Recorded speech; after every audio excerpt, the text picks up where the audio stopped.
طيب انا عايز اتكلم معاكم بسرعه كده على ماتش الاهلي والزمالك النهارده. الاهلي النهارده عنده غيابات كتير، عنده ياسر ابراهيم متولي، عبد المنعم، الثلاثه مش موجودين ورا. هيبدا بعبد الفتاح، خالد عبد الفتاح بنسبه كبيره، ومحمد هاني مساك، ونص الملعب كمان عنده غيابات، السوليه وحمدي فتحي الاثنين مش موجودين.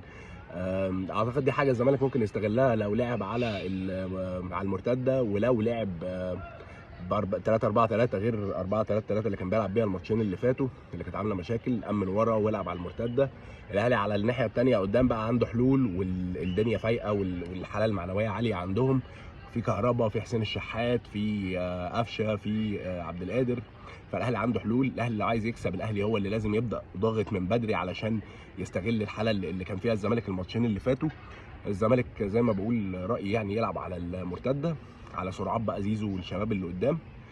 بس لو هتوقع الماتش، يعني انا بتوقع الماتش اقرب يعني للاهلي، فانا بتوقع الاهلي يكسب.